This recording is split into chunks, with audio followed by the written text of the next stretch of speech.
Welcome back to the show. I'm here with Peter Ivanhoff. Oops, mangled your name up there, Peter. And he is the author of Virtual Power Teams, How to Deliver Projects Faster, Reduce Costs, and Develop Your Organization for the Future. And we're going to be talking about how you can have virtual teams be successful for your cold fusion development and 3 mistakes you want to avoid when you have virtual teams. So we'll also look at how to improve communication when you have a virtual team and how to hire onto a virtual team successfully and how to onboard virtual team members. So welcome, Peter. Thank you, Michael. It is an honor to be with your audience again. So I look forward to, and if in the cold fusion development. Yes. So, and if you don't know Peter, he has led IT teams with over 100 people spread over multiple countries and time zones. And the teams he's worked with have won multiple corporate awards. So he knows a lot about this subject, as well as having written a book on the topic. And he gives keynotes about this as well. So, why have a virtual cold fusion software team, Peter? Well, I think virtual teams, they come quite naturally nowadays because the experts, the best experts in particular area, being a cold fusion or some other, IT-related skill, they happen to be located in different locations. And some of these top experts, they're not willing to compromise. They would like to keep their lifestyle and stay in the location they are. So really, if you are starting a new project and you want to use top experts, it comes down to finding those people and then creating a strong gravity, creating a really power team, what I call, not just group of people and group of competing experts, but power team, which deliver on your vision, on your project goal. So I'm not sure if the audience is aware. What do you think if we define a virtual team which is spread across more than one location? Could be very dispersed globally, could be just, 2 locations in the same country.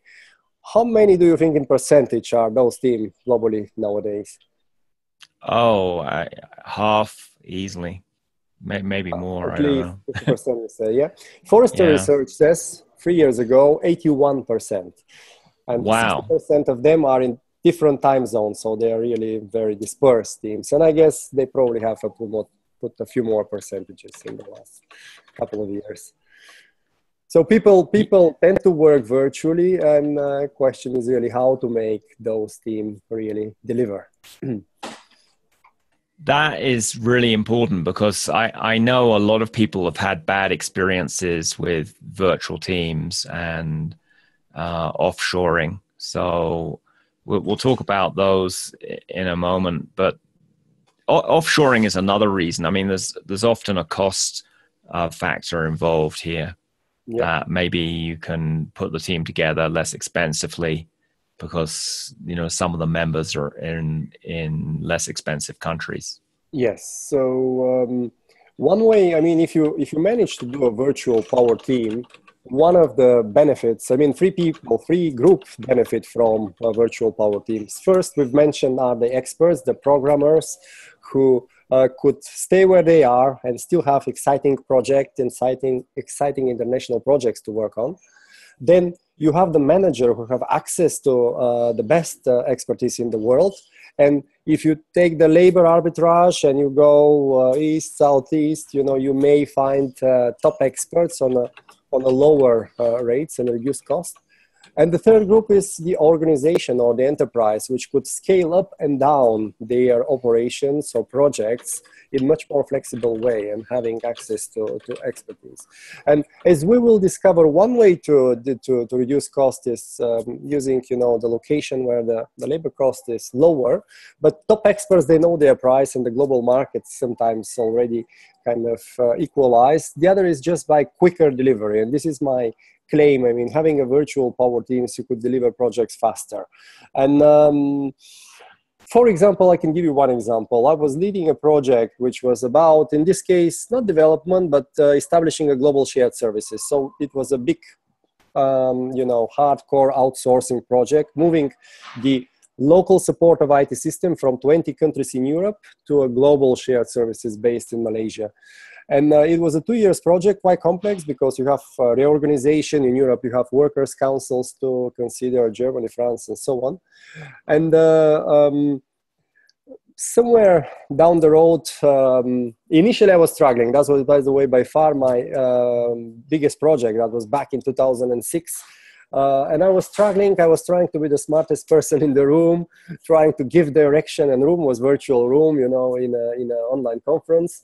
But then I realized I'm hitting the borders, and I'm becoming, instead of productivity factor, a break factor. And somehow, you know, there were some changes in the team. A new lady came from Spain, Pilar, and then we had a workshop and we developed our agenda bottom up. It was not my top down, you know, this is what we're gonna do and this is the breakdown of our products, but we as a team, in a very different locations, discovered our agenda. And after 4 months, we gathered so much momentum. So I went to the project board and said, if we deliver this 2 years projects 3 months earlier, I suggest that all 30 people go to Canary Island for 2 days. That would have been the price. And they agreed to that. Why they agreed? The people cost of the project was €1 million per annum. We have 5 Europe full-time people on my team and 5 global experts, so 10 people, 100,000, a bit underestimated million. If you finish 3 months earlier, we saved 250. And we had a creative reporting. In this case, we had, instead of a typical bar charts or pie charts, we had an island and a palm tree. And then we have 20 parachuters for these 20 countries in Europe, which milestone after milestone, they were approaching the island. So initially was the competition, who will land first on the island, but then we realized that only if we all make it, then we all go to Tenerife. So it has created really a very, the spirit, a winning spirit and the spirit of support. And really just one day before the deadline, we managed all the last parachuter from Uzbekistan landed on the island. So this is just one example, which was a combination, for sure. I have a system for building virtual power team. And this is one example, recognition, one of my 10 big rocks or the 10 success factors with appealing price, how you could get people going extra mile, create a team spirit, and regardless if it's a software development or outsourcing project, you know, people will go extra mile and deliver sometimes fantastic results.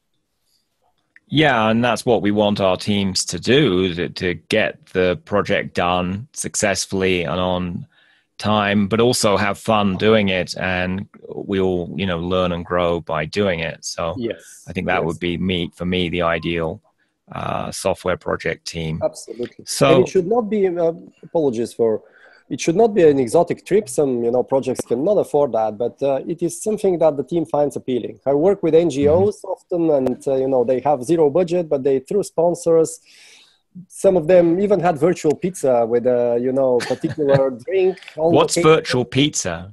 So at the same point in time, they gathered from all their locations after the successful delivery. They put the same music on all, you know, ends, and just, you know, had a drink, a sparkling wine and a pizza. And they like it because they, in advance, they said, if we finish in time, we'll have this experience. So we should not, you know, be limited by budgets and exotic locations. If we let the team decide what is cool for them, sometimes is a, you know, event in the industry or celebrity, which they could see live. So it could be something affordable and still go extra mile. Those are great ideas. So let's just look at some common problems people have with virtual software development and common mistakes that they make. So the first one, I think, with every virtual team, software development or anything, is people, or the manager in particular, even if it's a flagged organization, the leader, neglecting the personality aspect. You know, often managers say, don't see the people, why should I bother? How are they in their personal life as personalities? And I think if you follow this approach, you lose quite a lot of potential to deliver fantastic results. And in order to avoid that, I'm doing it. It's my first big rock, by the way, personality in focus. I let the people, as soon as possible, you know, once the team is mobilized, to present themselves If it's live, that's perfect. If live is not possible in online conference, but like our Zoom, everybody can see the other on the video screen, and they present themselves with a lifeline, the moments which they are most proud of, their moments of excellence and greatest success, but also the lowlights, the moments that they struggled most and managed to overcome. And within 5 to 10 minutes per person, you would be amazed what you discover. Even because I work predominantly with IT companies, some people say, IT people are introverted, they would never share. No, never have it. You have a few to start, or even the manager can start if he thinks all his people just by example. And then if you encourage the people sharing those moments of excellence and difficulties, everybody would go, and you will find again within 5-10 minutes per person what makes the heart of each and everyone sing. And it's a very powerful. When you recruit your team, you will do probably similar interviews, would ask a bit of personal questions, but now everybody finds about everyone else, and you see the interpersonal relationships, and later on we will see how with structured communication we could maintain those. And this is one of the factors that creates gravity between the people, though they're different locations, and creates a power team. So that's a common issue that people feel, because you don't see them every day in the office, you forget to pay attention to the people and their individual issues and personality. Yes, this is the one. There are two more. Shall I go? Yes, now? absolutely. Yeah. What are the other? Because we promised the listeners 3 common problems that people have. So what's the second problem? The second one is very often the project manager of this software development or the manager of the team calls a meeting or online conference only if there is a problem, or if he has to say something, he has to cascade. So it's either manager-centric or problem-centric meeting. And I think if you do this, again, you lose potential. From my perspective, you have to have a regular structured communication where everyone from the team is having a slot, not the manager dominating the discussion with problems. There are such meetings, they have to be done, but you also have a regular meetings with regular agenda where everyone is having a slot. And there is important also, this is the antidote of having, a boring online conferences dominated by the boss. There people also in their slot share within like 2 minutes max their personal update from the last period. If it's a weekly call from the last week which passed by. And there you have, for example, they share what's the record in half marathon or how it tastes the red wine from Chile. So it's very individual. But then again, you can click and connect with those people. Sometimes there is a low light and you wonder why. It could be a death case or a ill family member. You wonder why they don't respond. Is it something personal? Here it comes. So I think the way that you structure the communication in regular intervals, and the team decides, could be weekly, could be bi-weekly, could be daily. Let the team decide depending on the dynamics of the team, and having everyone a slot, this creates a structured communication. And I would play around here. One is more informal, could be a phone conference even. You can get people just from the airport or in a very big global team, from the bed, very late or very early. But also once in a while, like once a month, it is a formal call. So all people take part by video conference. And it's part of my big rocks. Again, one is interdependent goals. When we set the team agenda bottom up, everyone is getting a goal. So we distill the top 3 issues. Normally, we convert those top 3 topics or issues, could be opportunities, not necessarily problems, into the SMART goals. And then we will build roadmaps. This is the workshops that I'm doing normally when we set up a virtual power team. And then on these roadmaps, you have milestones, and everyone will pick a milestone based on his strengths. So in the end of this workshop, you have your team agenda in like 3 roadmaps, and everybody is voluntarily taking responsibility for some of the milestones. And it is linked to his strengths. By the way, in Big Rock number 2, we would discover the strengths of the people, the natural talents, again, through peer coaching, not sophisticated with, expensive profile, like 6 simple questions. So people will feel special because their strengths are, recognized and put on a strengths matrix, and everybody is aware of it. And then I open a big bracket. If you go back to the structured communication, the monthly call, which is more formal, everybody will report on his milestones that he promised to deliver to the team in a 1-pager, and he will present it. So in this case, because if you play it too informal with all these personal days, this is good, it's important, but you also need to have a strong commitment, which you make progress. So with this structured communication, with this formal part, you create some peer pressure, because if you have so many goals, they are interdependent, like a tooth wheels, and in the end, people will deliver on the promise. So it's a combination between appealing price, but also a peer pressure and dependency to deliver on the team agenda. If it's a big virtual team, it's impossible for the manager to control everyone and to ensure. I think the way is empowerment. Give them a clear goals, which they voluntarily pick in this process with the roadmaps, and then make sure on a regular basis people report their progress. And if they have problems, you as a manager, you have access to resources and so on, you can step in and help. But they own those, goals that they picked, and you have a forum. So instead of the second problem was manager-centric or problem-centric communication, we replace it with a structured communication, having a slot for everyone, having a tiny updates for personal updates. This is like the spice to the online conference, but also having a structured online session to see where we are with our agenda. So I'm curious, I have a question about communication, but I'm going to hold it until you tell us about the third common problem that with virtual teams. The third problem, I think the third problem is managers in particular. They take performance for granted. They kind of expect a good performance or even great performance for just without any incentive surprise. So here I work with instead of that with appealing price. And I told you the story about this outsourcing project with the 20 countries where we have the Tenerife trip. I think in my practice, and I work with, you name it, big multinationals, mid-sized companies, small IT companies, scale-ups delivering digital projects and rapid development teams. And it always worked. If you put a appealing price, which is self-funding, I mean, the productivity gains will fund whatever the price is, and you will still have a cost reduction. And if you have a creative reporting, so people at a glance can see where we are on the journey to our goal, you create amazing spirit. For sure, you as a manager and your team, you need to establish the right communication, the right tone, and the right recognition for the people that deliver on the promise, for the behavior that support the team. But then with this visual, appealing goal and the visual reporting, you get an extra kick, and sometimes the performance goes through the roof.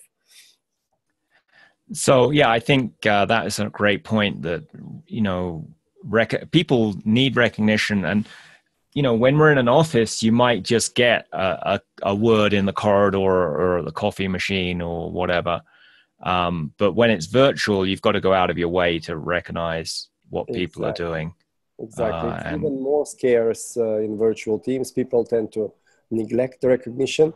And it is key. I mean, I have 5 daughters at home, so a big family, 5 girls. And I don't say I manage this family. It's impossible. They probably manage me, but it's still functioning somehow. And I think the only secret is praise, praise, praise. So really recognition. And in a virtual team, because people don't see each other, this is even more important. And the way you put it on the online conference, the way you put it in the email and copy the relevant people, praise wherever you can. For sure, authentic, not to devaluate kind of your praising and people to feel, you have to measure your words and put the right statements, but then make sure you praise all the successful steps towards the goal. And if there are no results yet, praise the right behaviors, which are, supporting each other and delivering on the common goal. Yeah, I think it's generally better to have far more praise than reprimands. And if you do have to reprimand, do it in private, not in a group particularly online, because you record normally the online conferences and share for the people that are not there. I wouldn't do any reprimanding and critic online in front of everyone. It will be, if there is something, you have to do it as soon as possible, but I would do it one-on-one. I would, call the person and then deliver the critical feedback with, and it won't be just, like in the army, it should not be, these are other subjects which are applicable, how to deliver good feedback. but it should be very timely and one-on-one. And also understand the context, because in the virtual teams, being far away, sometimes you don't understand the reasons why he behaved that way. So make sure you ask a lot of open questions, first to discover, and then to see what can be done better in, his role. So I think there are two more common issues that people have with virtual teams. One is time zones, and just even finding common times you can meet. And the second one that I've seen is the cultural differences, where people from a different country may just have a different way of working. Yes. So let's just briefly talk about those. Yes. I think on the time zones, these are constraints which we have to live in. If it is a global team and you have really the whole variety, I think there is not much options. Some people have to compromise. For example, the Australians will be very late for them, or the Americans will be very early. But then you could rotate to make it a bit more fair. And if it's a bigger team, because if it's have a big team like the team 100 plus that I managed, then you could split it. You could have 2 events, 2 online conferences, one in the Western Europe time, around in the morning. So for the Asians and Australians, a normal time, and then the same format in the afternoon for Americas, and the Europeans get pick either or. So yes, this is one thing. If you have town hall sessions, you could have 2 of them. Works well. Otherwise, at least rotate, not to make same people always having the issue. And with the cultures, this is you can do here more in the culturals and multicultural teams. Here I would use, there is a book by Erin Meyer called The Culture Map, and she has 8 scales for which would kind of describe a culture. And I simplified it. I tend to be simple and effective, so I use only 3 of them. Sometimes, more, but 3 of them are essential. And one of them is leadership scale. Some cultures are quite autocratic. It is expected that the boss takes the decision, and the distance between boss and team member is quite big. So there is, very obedient and subordinative cultures. And then you have a very democratic or egalitarian cultures, like, in Denmark or the Scandinavian countries. There is no distance between boss and, and team member. They could challenge each other. It is expected that the team members challenge the manager and create idea and give ideas and give advice and so on. So, and if you have different cultures, you have Chinese, which are quite autocratic, or Japanese, and you have somewhere in the middle, British and German, and then you have Scandinavian. I would let the team to decide what is our optimal position for the setup, for the cultures that we have in the team. What is our optimal position?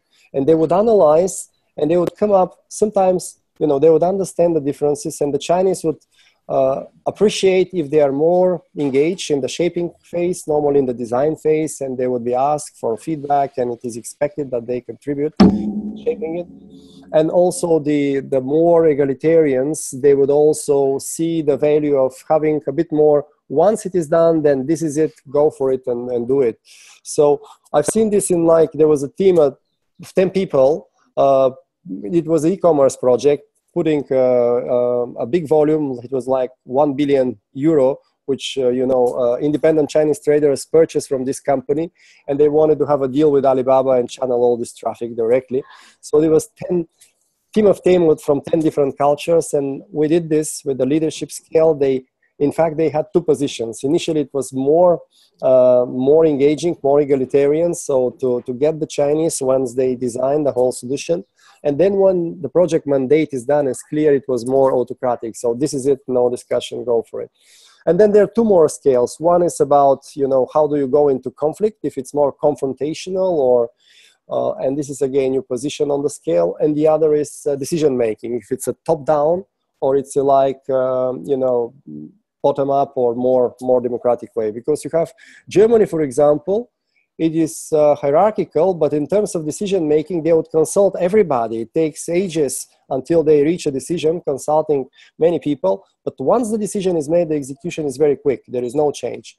Whereas Americans, for example, they would decide, the boss would decide relatively quickly. But if the environment changed, he would change his mind and the people would accept that, which in Germany would be a scandal. So once you understand this, the team position themselves on the scale, and then people try to behave in such a way and to be more appreciative of the differences, and to have a team culture when you work, and then when you go home, go back to your ethnic culture, if you wish.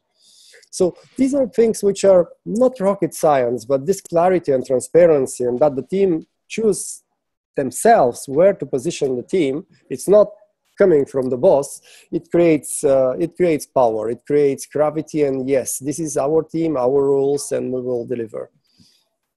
Yeah, because people can modify their own style a bit to fit the team style. And it really helps if you know what different people's countries' culture and decision-making is, so you know where they're coming from. Yes. Yes. You know, I mean, I know from my own experience working with people in Asia that there's just a whole different thing about not confronting people, and you're supposed to pick up very subtle clues that someone is not happy about something, and they're very concerned about saving face. So, you know, yes, you can't criticize someone directly because they may get very upset. Whereas, or just exactly. Whereas French or Germany, this confrontational is so much engraved in their school system and so on. So if you don't, if you don't confront, the discussion is not considered productive. So you really, you have to, you distinguish between the individual and his statement. You are very factual and objective, for example, in Germany, which is not the case in China, where the individual and his statement are quite interlinked. And saving face is a big topic. So we've talked about a lot of problems that can happen on virtual software teams, but if you want to create a successful virtual software team, you mentioned having virtual pizza or having rewards. What other things can you do to have a successful team? So I'll go through, these are the 10 success factors, or the 10 big rocks. This is essentially my method. And we've mentioned 3 or 4 of them. But they are split in the groups of, the first part is like the head. Here, if you imagine the virtual team as a human body, the first part is the head, and here is the first big rock is personality in focus. As I said, don't neglect the personality, go deep with a lifeline. Deep and short in time, but go intimate. Second is the strengths matrix. So they ask themselves in a peer coaching format, could be online. They ask, what, for example, what gives you energy at work? What you could do easy? What was your biggest success? What people coming to you and ask you for help? Or if I ask your best friend, what is your strength, your best strength, what would he say? So with those kind of questions, people distill what is their natural strength and talent. And they would have their own reflection, and they would get one feedback or suggestion from the coach who asked the question. So in the end of this quick exercise, again, 10 minutes, everyone will have 2 strengths, his own view and then the external view. And we will publish this strength matrix with each and every one name and the 2 strengths, and people will start feeling special already because they're in different locations and so on. Now they come up with the carrier of particular strength and the skill, which is probably they can do this best compared to the other team members. So that's the second one, strength matrix. And the third one is interdependent goals. I explained we would distill the top 3 issues with provocative questions, bottom up. People will raise with questions like, what can give you wings, and what shoulder you carry, and particularly selected questions. People will work in a breakout groups, and we will distill the top 3 issues. We will convert them into the goals, could be issues or opportunities, convert them into the SMART goals. So be very specific, what do we want, without thinking too much on the how. And then in the roadmaps, we'll see what are the milestones to get there. And then people, based on their strengths, will voluntarily pick a topic. So this is the interdependent goals, which everyone will have a goal. I think it's very important if you share the goals between, a common goal, and then you have 2-3 people working on it.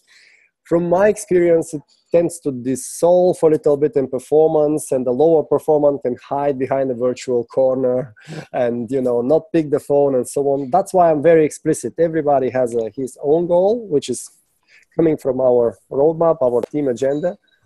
And then with the structured communication, so that was the first three in the head. Second part is about, it's like muscles and skeleton of this. And here we're establishing the structured communication. So I've mentioned the calls, the weekly call and the monthly call, which could be different frequency, the team decides, but one is more informal with personal updates. The other is more formal. On the goal that you've picked, you report in the one pager where you are. So here you have some peer pressure, and people, the ones that would hide behind the virtual corner, not respond or not pick the phone, will be a bit exposed. Then you have knowledge management. Here I'm doing knowledge management with, I would link it to the strengths. So I will define the knowledge champions based on the strengths for the relevant topics for the team, and they will be the custodians in this area, and they will make sure they raise new issues or they raise new articles and so on. And they will do this gladly, because anyway, if this is their strengths, you need like 4 or 5 areas which are relevant for Cold Fusion software development, for example, and those people will drive this agenda. And the sixth one is regular feedback. So again, people tend to neglect the one-to-one sessions. You have a group session, which in worst case, there will be a problem and there will be some finger pointing. Apart from this regular team calls, weekly, formal, and monthly, weekly informal, monthly formal, I would make sure that the manager have a one-to-one session at least once a month with his team members. Could be like once every 2 months, but this is between 2 of them. The team member, he has committed to particular goals. So here is to see where he is, if he needs support from the manager, and if there is any critic to be told. So this one-to-one session from my perspective are very important, because the boss is busy, and if somebody needs him, he may not be there. It's good to put something in the calendar, and the people to know that there will be a slot, you know, to vent out. So this is the structure communication, which was, you know, the meetings, the knowledge management, and the regular feedback. And the last part is like the heart of this human body.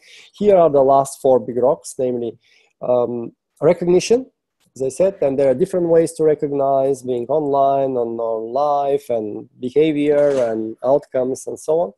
Diversity has to do with the cultures that we mentioned, and the scales and the team culture. And winning spirit, this is the appealing prize for outstanding performance that we mentioned already. And the number 10, which is kind of overarching, is next generation leaders. So how to involve your young talents in the team. And there, normally you would have, if you have a big team, you wouldn't do the workshop with everyone. 100 people will be too much. I mean, normally you have the manager and his leadership team, which is like up to 10 people. Normally 2 pizza team, 5 to 7 is optimal in terms of number.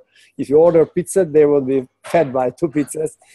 So normally they would do the roadmaps, they would speak, and then everyone will own one of the strategic goals, and then they could mobilize. You could discover, you know, the people with leadership potential within the team and involve them to deliver on this agenda. So the strategic goals, the roadmaps, which the leadership team members own, they do not deliver on their own, but they take 2, 3 to 5 high potentials and involve them.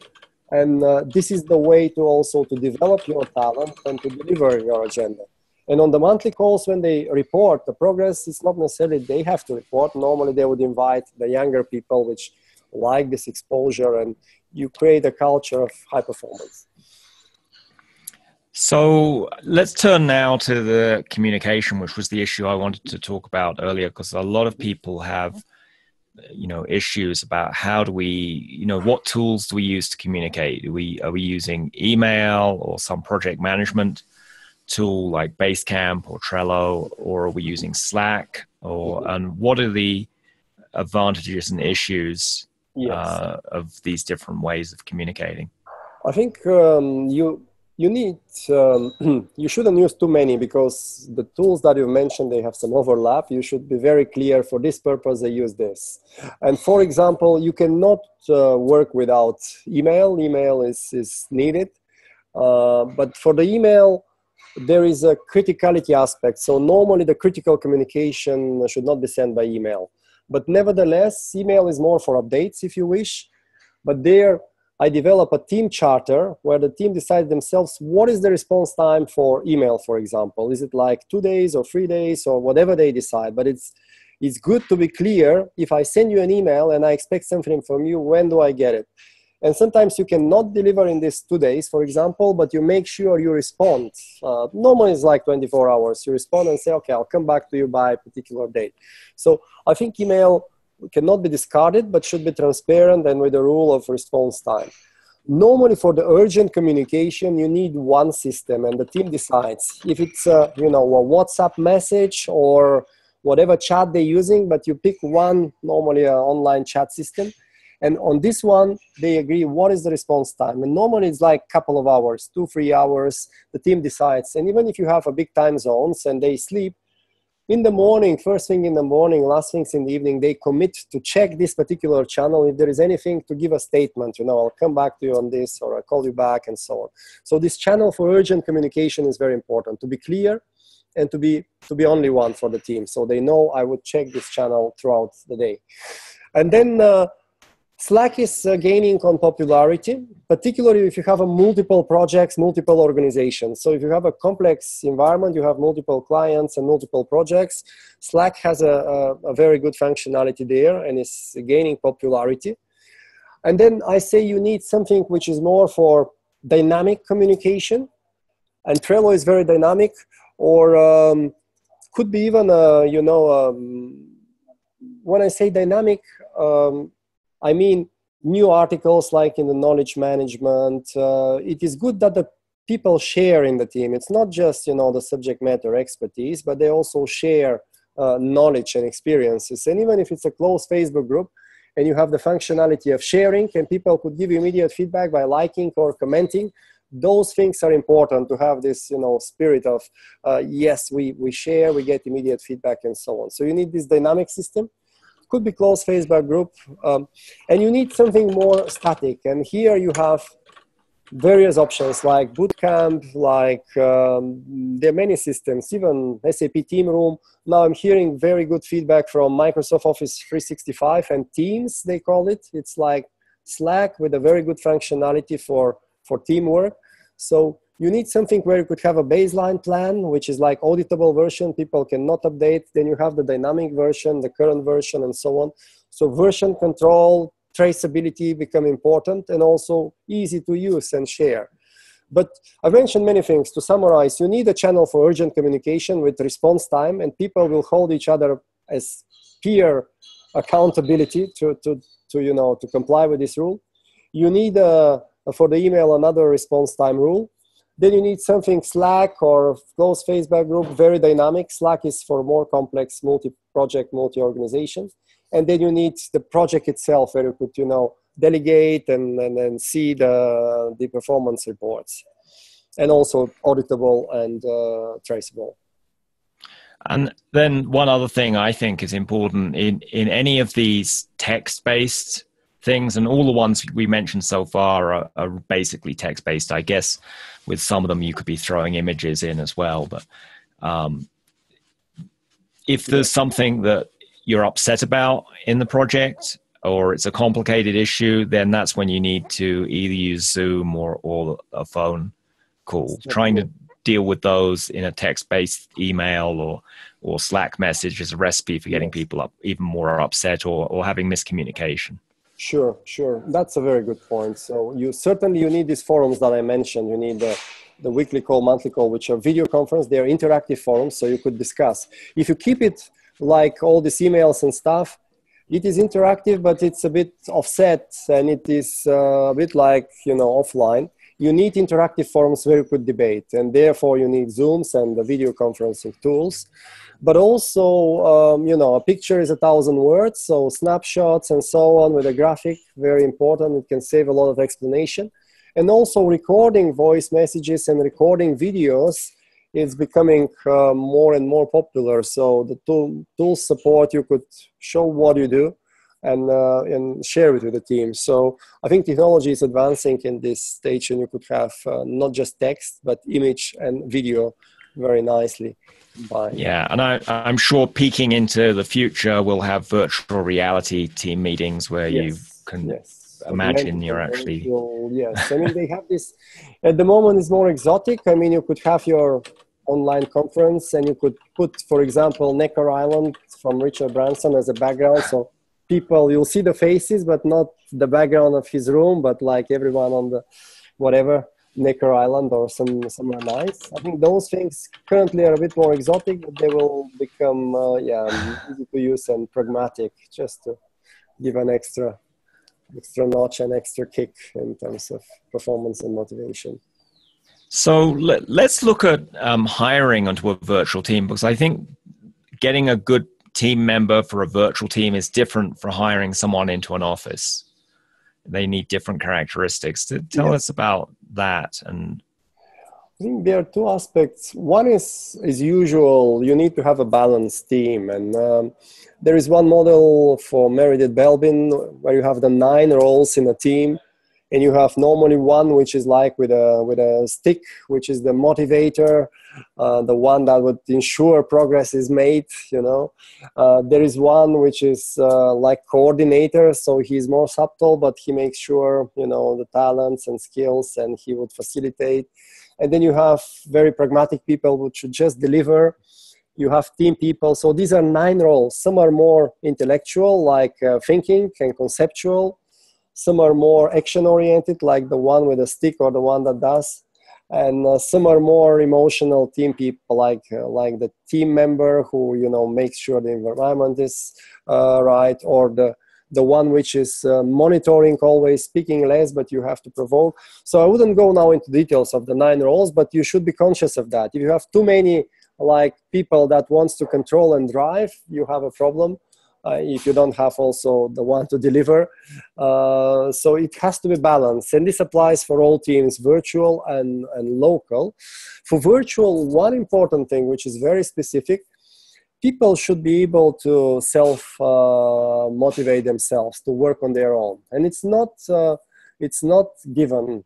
And I've seen in the good performing teams, there are members which struggle to work from home. They need the interaction with human beings, and they resolve it in a different way. I mean, they go, can get access to co-location office where they could see live people and get some inspiration. Even myself, I worked quite a lot on my own, and now I have a healthy balance of, you know, co-location, you know, visiting customers, delivering workshops, and then working on my own. So, but anyway, you have to be able to motivate yourself, because sometimes just being on your own could be depressing. And this is something that you need to discover early enough. Otherwise, you will have to do changes. So yes, this is one thing which is very related to virtual teams. And then make sure when you build your team, I mean, the strength matrix and personal lifeline, these are important things. So it is, when you recruit the team, make sure you don't have too many kind of bosses and too little bees or workers. But then in a group format, let them go intimate, discover the strengths, and you will have the full picture.